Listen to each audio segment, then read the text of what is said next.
All right. Before we do that, let's do a quick review of chapter 1 and 2, and this is going to be fairly quick.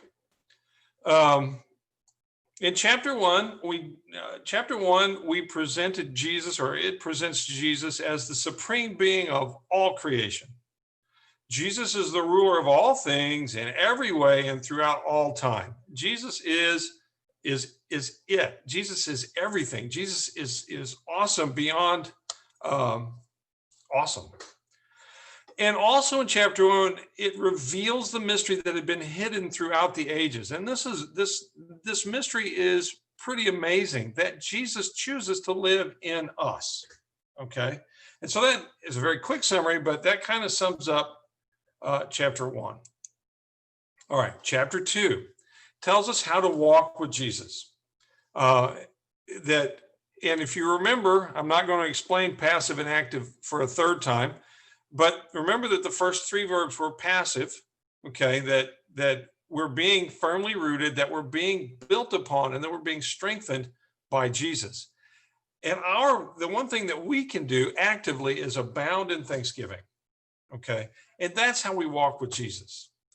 And in the back half of chapter 2 tells us how Jesus has taken away the record of our debts with the cross, and completely defeated, in fact, humiliated his enemies, because Jesus has all authority. Okay. All right. So again, just like we've seen, I'm sharing my own translation here. Feel free to compare it. But here's Colossians chapter 3, verses 1 through 4.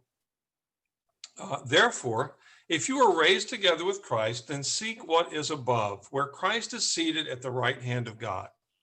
Think about things above, not the things of this earth, for you died, and your life has been hidden with Christ in God.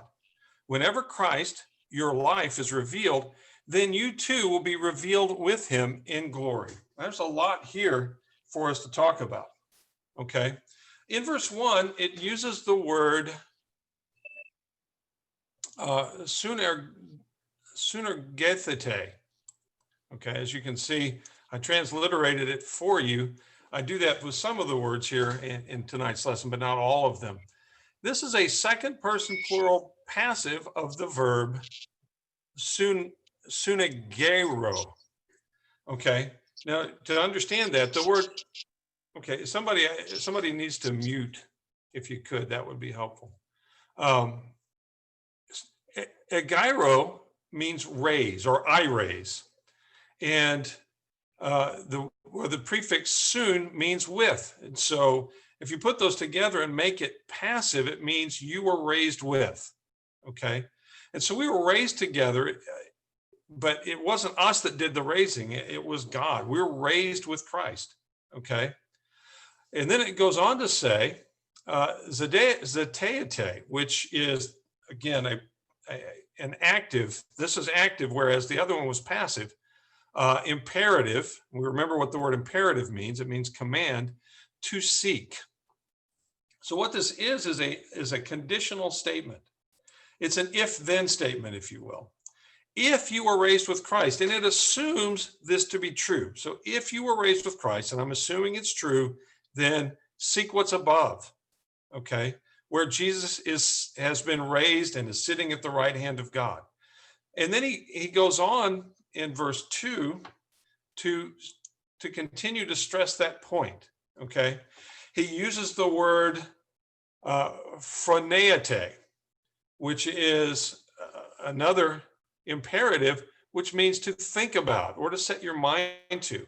So he reinforces verse 1 with verse 2, saying again, think about things that are above. Harris, as I pointed out, the Exegetical Guide to the Greek by Murray Harris. So that's what I'm referring to when I say Harris points out that Paul contrasts things above with earthly things. Okay. And Paul's not detracting from earthly concerns. Okay. We still have to go to our jobs. We still have to pay our bills. We still have these earthbound obligations that we have to do. But our mindset should be spiritual and eternal. Okay. because we're in this for the long haul, and ultimately we're talking about and thinking about eternity. Okay, well, why do that? And Paul explains that in verse 3. The word is epithenete, gar. Gar is the word for. And so this means for you died. That's what epithete means. You died. And then well, let me see. I think that's on the next slide. But he says, we died. And so we think about things above. Now, let me look at the next slide. Yeah. The thing I wanted to talk about was there. The Greek phrase is zoe humon kakreptai. And that means your life has been hidden. Kakreptai is a passive verb, meaning to hide. Okay. So we're not hiding ourselves. Jesus is hiding us, right? So we get hidden in Christ.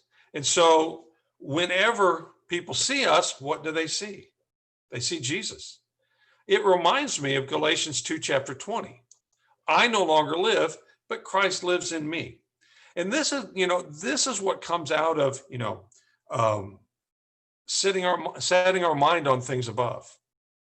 Another little interesting little point here in verse 4, and I believe this is off the top of my head, but I believe the NIV translates it this way. Whenever Christ, comma, who is your life, comma, is revealed. And I changed it a little bit. Whenever Christ, your life. And this is called an apposition, okay? It's basically equating the two things. And we do that all the time. Okay, I'll give you an example. If I were to say, referring to myself as a real swell guy, I could have a sentence, Tom, comma, a real swell guy, comma, teaches at Bogota Junior Senior High School. Well, that real swell guy phrase is an apposition, basically describes me. And so it's saying Tom equals real swell guy. Well, here, Paul is saying Christ equals your life, basically. He is your life. Okay, does that make sense? You guys with me? Okay. And so, and this is really cool because then he uses the word phanerothe. It's a third person, okay, that's us, singular, so that's each of us as individuals. Or no, actually, this is referring to Christ. When he is revealed, guess who gets revealed? We do, because we're hidden in him. And the cool thing that he finishes up with is this word, these two words, in doxe. Okay. Sounds like somebody's shooting fireworks off right outside my house. So I guess that will probably be recorded too. And it says in doxe means in glory. And he says that when Jesus is revealed in glory, guess who else is going to be revealed in glory? We are. Okay. You may not feel very glorious. Okay. I think Esty and I both already admitted that today, right? That we don't feel all that glorious, but we get to be revealed in glory with Jesus when he's revealed. Okay. Let's move on to verse 5. So remember, okay, we're hidden in Christ and we're going to be revealed in glory. That's the context of what's about to come down.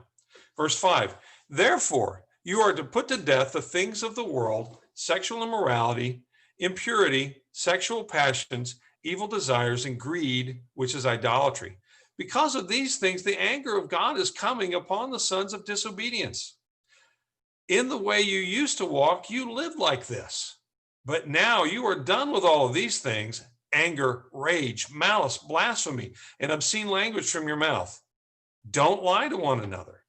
Put off the old man with his practices, while putting on the new, being renewed in the knowledge, in conformity to the likeness of the Creator, where there is no Greek or Jew, circumcised or uncircumcised, barbarian, Scythian, slave or free, but Christ is everything and in all things.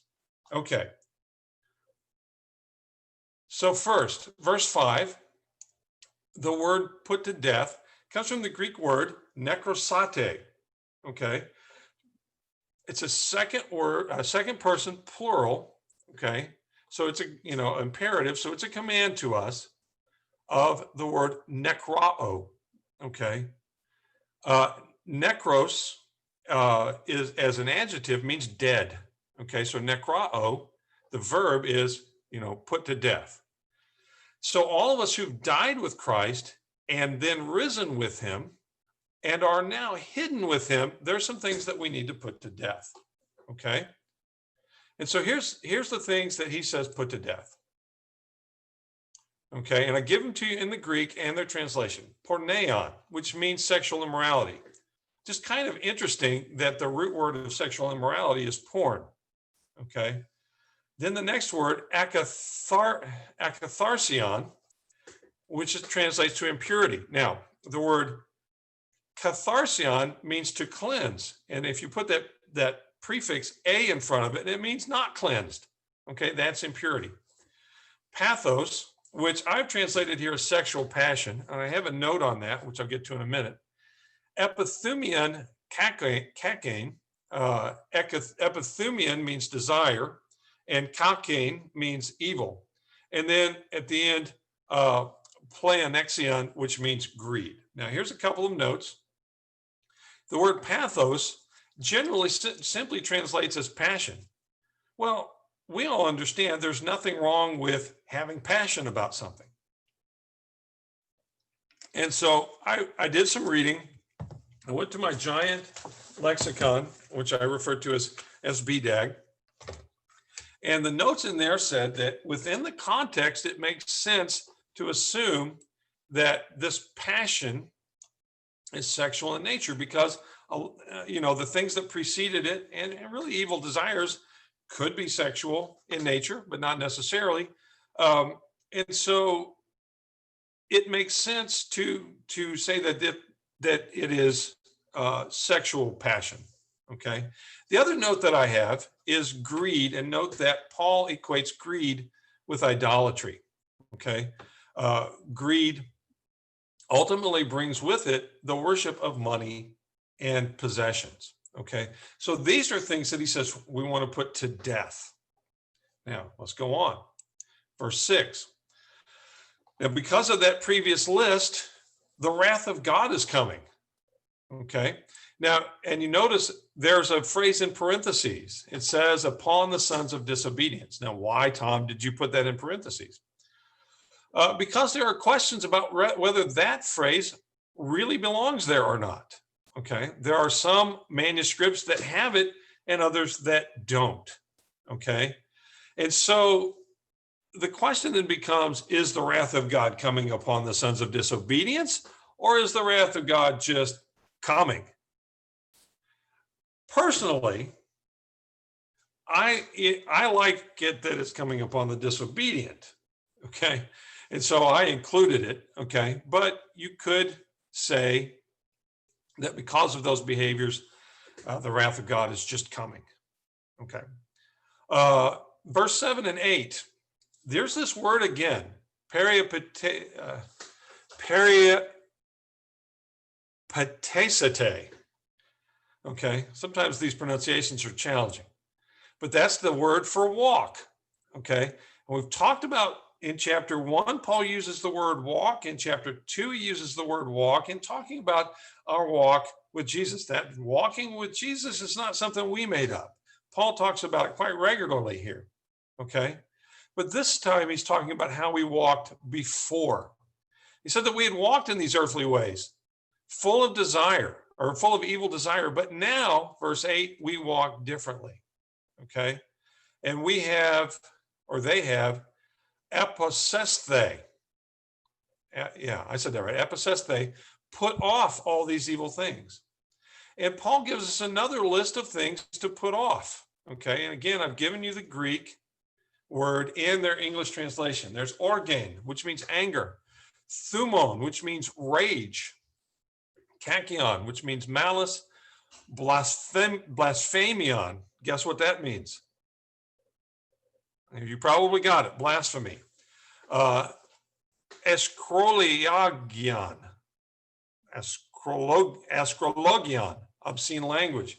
He says, put all of those things off too. These are the things that we're taking off. Okay. Because you remember last week I promised you new clothes, right? And so he uses the word for taking those things off.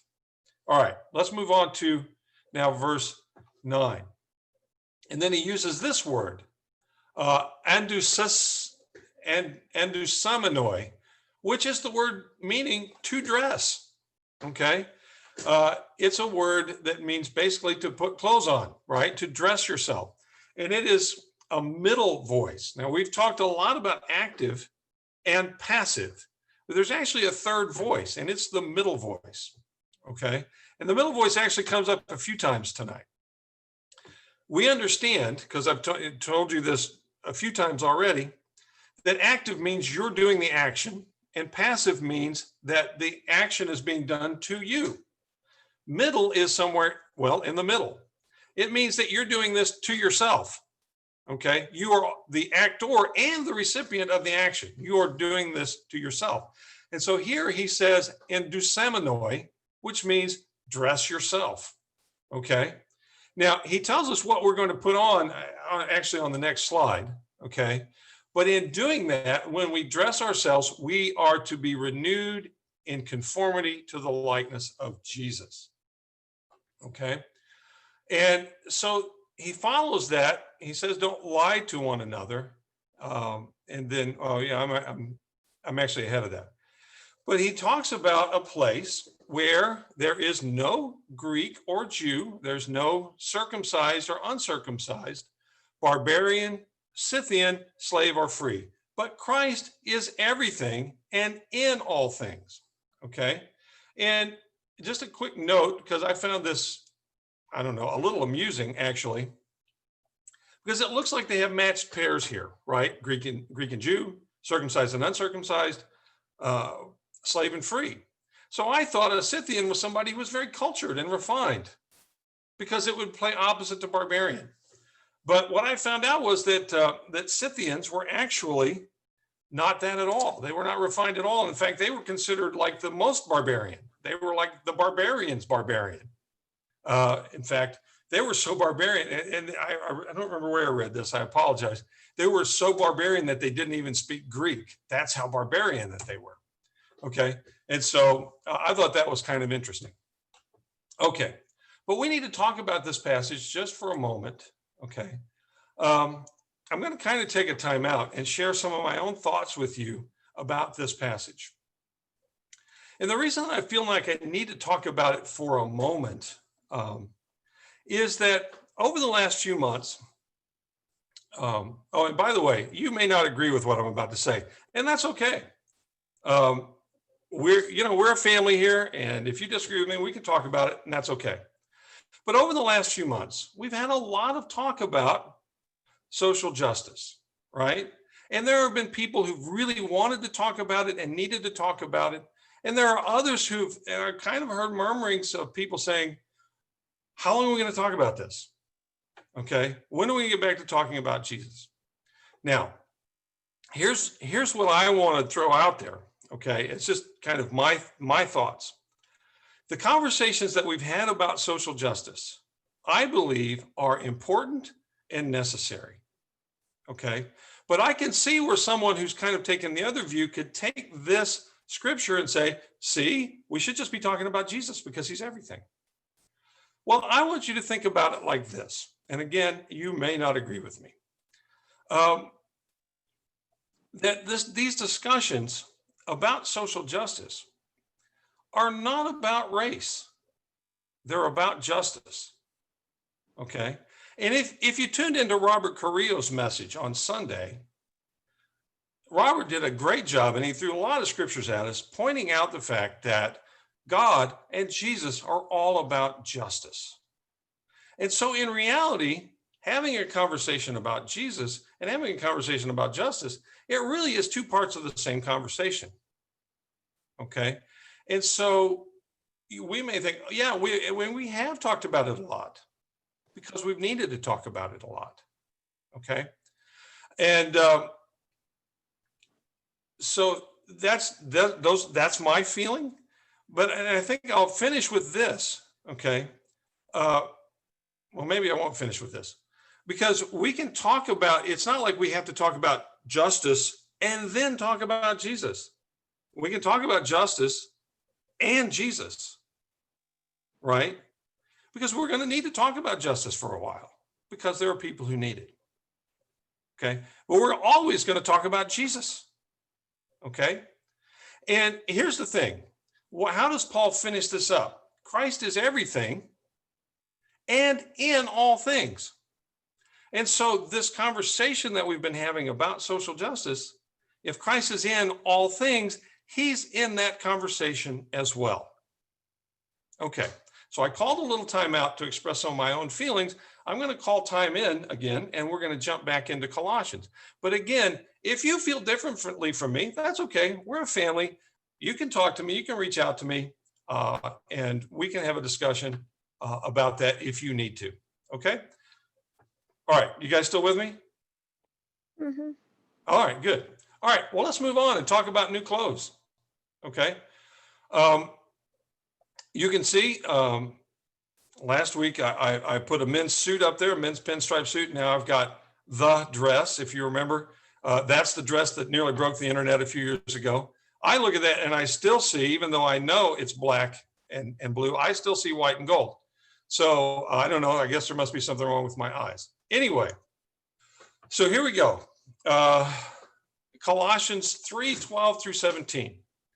Therefore, you who are chosen by God, holy and loved by him, dress yourself in your inmost parts with compassion, kindness, humility, gentleness, patience, putting up with one another and forgiving anyone if they have a complaint against you. Okay, so let me pause there for a moment. So if you have a complaint against me about the things that I just said, now you get to put the Bible into practice, and you can put up with me and forgive me as the Lord forgave you. Amen. Okay, verse 14. And upon all this, put on love, which binds them together completely. And let the peace of Christ rule in your hearts, as you were called to one body. And be thankful. Angie, there it is again, right? Let's be thankful. Let the word of Christ live in you richly, teaching and instructing each other in all wisdom, singing psalms, hymns, and spiritual songs with thankfulness in your hearts to God.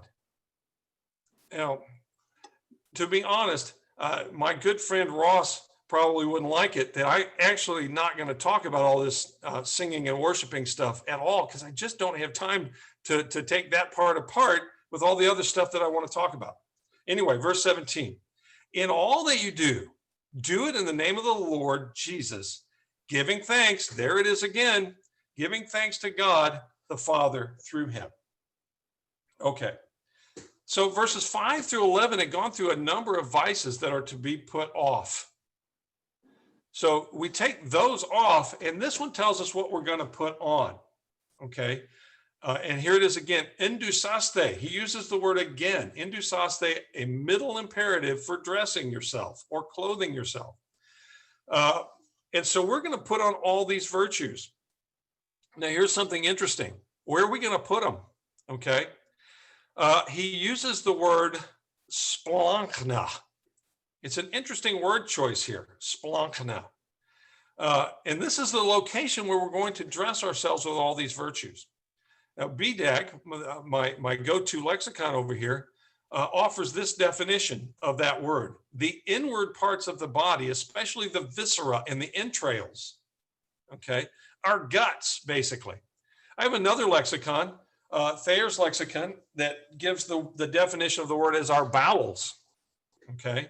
So what this means is, this is different from the heart, okay? In one way, because we look at our inmost being as the heart. Mm-hmm. Then they looked at their inmost being sort of as their guts, right? Their bowels, their entrails, okay? And those were the seat of their emotions. But the point, and that's why I didn't translate it as, dress your bowels this way. I went with your inmost parts, okay? And so in our deepest, most inmost parts, we put off the old person and put on the new person. All right? So what are we wearing these days as disciples? we're going to put on, again, the Greek translation, I didn't give you the transliteration this time, oik tirmu, which means compassion. Christoteta,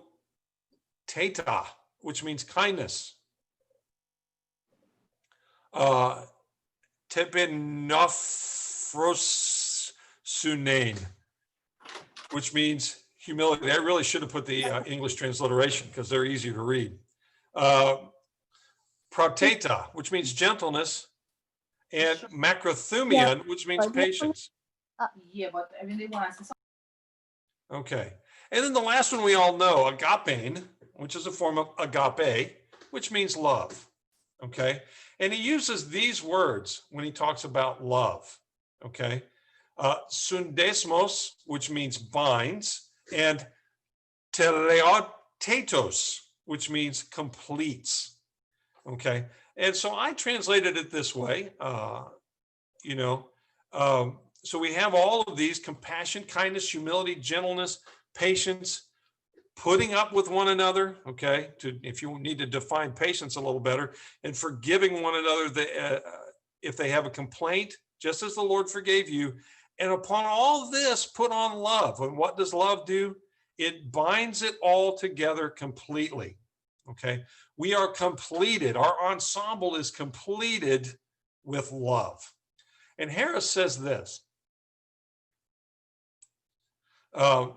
These are the ingredients of the new nature that was being renewed after the pattern of Christ. 3 verse 10. Okay. So if we want to be like Christ, this is how we're going to be. This is the new clothes I promised you. Okay. Compassion, kindness, humility, gentleness, patience, love. Okay. So everybody try on that new outfit and wear it well. All right. This brings us to what is called the household codes. Okay.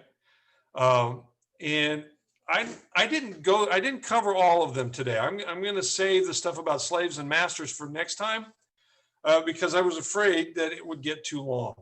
Okay. But we do have wives, husbands, children, fathers to talk about. And as I told you way back in the introduction, several weeks ago, Colossians and Ephesians were probably written at about the same time, and they cover some of the same material. But generally, when we talk about these household codes, we almost always go to Ephesians. Why? Because there's a whole lot more there. Here is what he says to wives, husbands, children, and fathers in Colossians, my translation, compared to what he says in Ephesians to the same 4 sets of people. Okay. And so there's a whole lot more in Ephesians. Now, I translated it from Ephesians as well, but this is not my translation. I don't know what I did with it. This is from the NIV. But I'm going to read to you what it says in Colossians. It says, wives, submit yourselves to your husbands as is proper in the Lord. Husbands, love your wives and do not cause bitter feelings in them. Children, obey your parents in all things, for this is pleasing to the Lord. Sorry. Fathers, do not embitter your children so that they do not lose heart. Okay, so I will make mention of some of the things in Ephesians, but mostly we're going to focus on the instructions given in Colossians. Okay, we'll start with where Paul started, with wives. Okay, so I've highlighted, let me read this. I don't think I read it, so I'm going to read it. Oh, no, I did read it, didn't I? Oh, well. So the instruction that he gives to the wives, submit yourselves to your husbands as is proper in the Lord. That word submit, okay, comes from the Greek word upatesiste. It is a middle imperative, okay? So imperative means command, and middle means you do this yourselves. Submit yourselves is what it would mean. Submitting to someone else is an action that a person must take upon themselves. Okay. I can demand that Wendy submit to me. I mean, I could, but it really is her choice, right? Whether she's going to submit to me or not, I can't make her do it. Okay. She will either submit to me or not submit to me. That's her decision. Now, if you're wondering, she's a great wife and a very submissive wife. Okay, that's never been an issue. Okay, uh, so here the wives are instructed to submit to their husbands because it's proper in the Lord, compared to Ephesians, where it says wives are told to submit to their husbands as they submit to the Lord. Okay, so it's a little bit more complex in Ephesians, where it says, hey, your husbands are submitting to the Lord, you submit to your husband and the Lord, basically. In Ephesians, the imperative to wives comes right after the imperative to submit to one another out of, I believe the NIV says reverence for Christ, but the word actually is phobo, which means fear, which is where we get phobia from, okay? And so we submit to one another out of the fear of Christ. Harris makes this point, and I think it's a good one, so I'm gonna put it out there. Harris points out that this does give the husband a role as leader, but not as commanding officer. Okay, it's not his job to subjugate his wife. Okay, he leads, but he's not the commanding officer. That's Harris's point, not mine, but I like it, so I included it. Okay, so let's move on. Let's talk about husbands. What does he say to husbands? Husbands actually get two commands here, and the first one is agapate, which, as you can imagine, comes, is love. Agapate. It's an active imperative, whereas the submit was middle. This one's active, and it means love. It's not passive, and it's not middle. Husbands are to actively love their wives. So the wives are to submit to their husbands. The husbands are to love. But the husbands are given a second command. Me pikraineste. Okay, this one is, and this one can be tricky. It's not clear based on the word whether it's middle or passive imperative. Okay, but the word pikraino means to make bitter. So it can be confusing, but the context helps us know which one it means. If it's a passive verb, it would mean that husbands are not to be embittered by their wives. Okay. And I don't think that the context would indicate that. I think it's middle. It would mean that husbands should not within themselves do things that cause bitterness within their wives. Okay. And so the context seems to dictate that the role of the husband is to love their wives and don't do things that make them bitter. Okay, let's go on. Children. And we can go through this pretty fast because we're probably more in the role of parent, those of us in this call, more so than children anyway. But the word that he gives, the command that he gives children is hypakuete, which is an active imperative, which means obey. Every group gets an imperative, and children get the imperative, obey your parents. Okay, and he uses the word for parents here, not just fathers. They're to obey their parents in all things. Why? Because it is where euareston, pleasing to the Lord. And so Paul's equivalent directive in Ephesians is somewhat different. Okay, he says a lot more, and he doesn't say pleasing, he says dikaion, which means right or righteous. And he also in Ephesians adds that fifth commandment about honoring your father and mother, to remind children that it comes with the command with a promise, the one that we've all given, those of us who are parents, we've all given our children, that would go well and they would live long in the land. Okay. So let's talk about fathers. And Paul uses the word for fathers here, not parents. Okay. And in our, inclusive society, and in more recent and more inclusive translations of the Bible, they try to include the ladies more and say parents instead of fathers sometimes, or say the people instead of, man, things like that.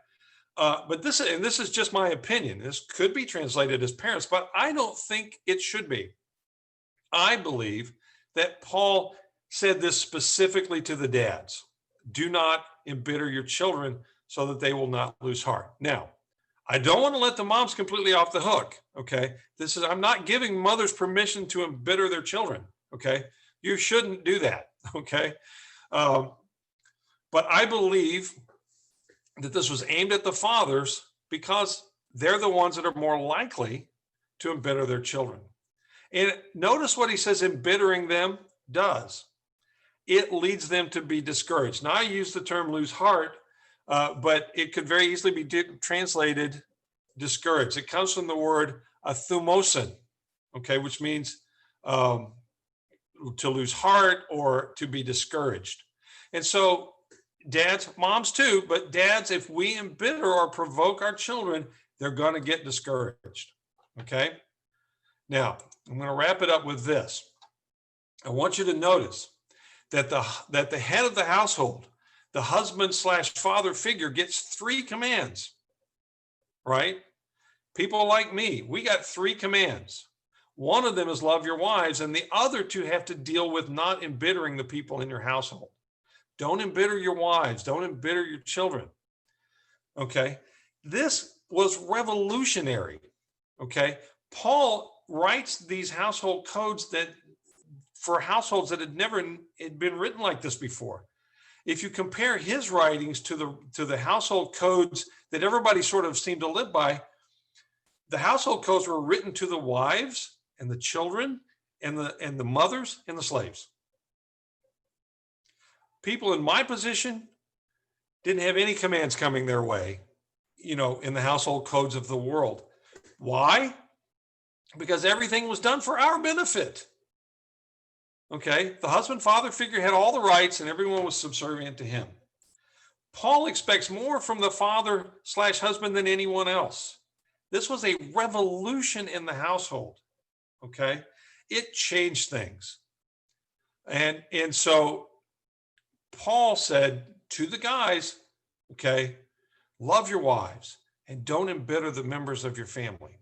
Now, again, moms, don't embitter your children. Okay. Submit to your husbands. Paul is saying all of those things too, but he has his hardest teaching is for the dads and the fathers. Okay. So we're going to stop there. Okay. And we'll talk next week, starting in verse 22 and going down through 4:1, he has instructions for slaves and masters. And we'll talk about that next week.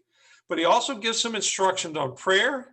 And he talks about how our conversations should be. And then he makes his concluding remarks and sort of closes out the letter to the Colossians. And we will talk about that all next week. Mark is going to close us out with some prayer here in a moment. I want to thank you guys again for coming. I've really enjoyed doing this. I'm glad that you guys are getting good things out of it. And so the teaching ministry is just going to keep trying to put good, sound biblical teaching together for you. All right.